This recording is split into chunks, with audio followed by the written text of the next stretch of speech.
കൊല്ലം തേവലക്കരയിൽ 8ാം class വിദ്യാർത്ഥി മിഥുൻ ഷോക്കേറ്റ് മരിച്ചതിന്റെ പൂർണ്ണ ഉത്തരവാദിത്തം സംസ്ഥാന സർക്കാരിനെന്ന് കൊടിക്കുന്നിൽ സുരേഷ് എം പി. വിദ്യാർത്ഥി ഷോക്കേറ്റ് മരിച്ച സംഭവത്തിൽ വൈദ്യുതി വകുപ്പിനും സ്കൂൾ മാനേജ്മെന്റിനും തുല്യമായി വീഴ്ച സംഭവിച്ചിട്ടുണ്ട്. മരിച്ച മിഥുന്റെ കുടുംബത്തിന് മതിയായ നഷ്ടപരിഹാരം അനുവദിക്കുന്നതിനോടൊപ്പം കുറ്റക്കാരായ മുഴുവൻ ഉദ്യോഗസ്ഥർക്കെതിരെയും സ്കൂൾ മാനേജ്മെന്റിനെതിരെയും കേസെടുത്ത് ക്രിമിനൽ നടപടിക്രമങ്ങൾ സ്വീകരിക്കണമെന്ന് എം പി ആവശ്യപ്പെട്ടു.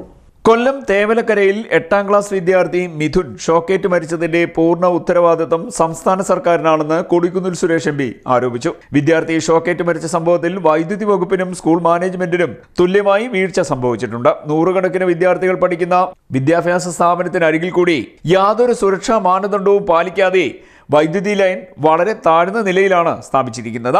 അപകടം ക്ഷണിച്ചു വരുത്തുന്ന ഈ പ്രവൃത്തി മൂലമാണ് വിദ്യാർത്ഥിക്ക് ജീവൻ നഷ്ടപ്പെട്ടത്.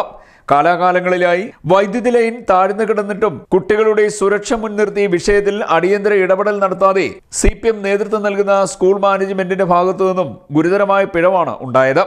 ഈ വിഷയത്തിൽ സമഗ്രമായ അന്വേഷണം ആവശ്യമാണ്. ഏതെങ്കിലും ഉദ്യോഗസ്ഥരെ ബലിയാടാക്കി ഇത്തരം അനാസ്ഥകൾ മൂലമുണ്ടാകുന്ന അപകടങ്ങൾ കുറയ്ക്കാൻ കഴിയില്ല.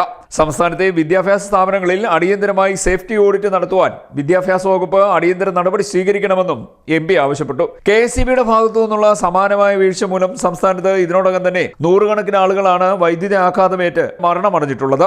മനുഷ്യന്റെ ജീവന് യാതൊരു വിലയും നൽകാതെയുള്ള ഇത്തരം പ്രവർത്തനങ്ങൾ അംഗീകരിക്കാൻ കഴിയില്ല. മരിച്ച മിഥുന്റെ കുടുംബത്തിന് മതിയായ നഷ്ടപരിഹാരം അനുവദിക്കുന്നതിനോടൊപ്പം കുറ്റക്കാരായ മുഴുവൻ ഉദ്യോഗസ്ഥർക്കെതിരെയും സ്കൂൾ മാനേജ്മെന്റിനെതിരെയും കേസെടുത്ത് ക്രിമിനൽ നടപടിക്രമങ്ങൾ സ്വീകരിക്കണമെന്നും MP ആവശ്യപ്പെട്ടു. CDNet news, Kayamkulam.